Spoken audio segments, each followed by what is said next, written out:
13 тамыз 2025 жыл.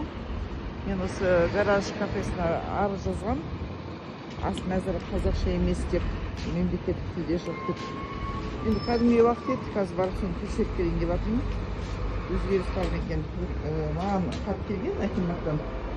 Бірақ анау толық ауыстырмағанда, сонысын бәрі қазір толық ауыстырма, соны тексере салайын деп әдейі келдім осы. Қазақша меню жоқ екен, мынау орыс тілде қазақшасын беріңіз деп едім. Білмеймін, ана жерде бір жігіт кілтін көтеріп кетті. Сонда мемлекеттік тілде менюсында ас мәзірі бір жақта тығылып жатады. Мен сияқтыға дайындап қойған сияқты. Қазір мен сұрадым, әкеліп береді.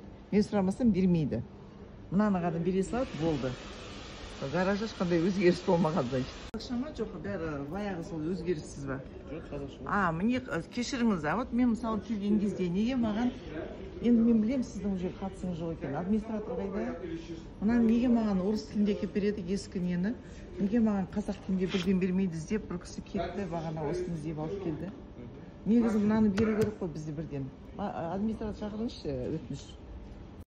Мынау қазақша жасап қойыпты, бірақ мен келген кезде маған орыс тілінде берді, ресей тілінде.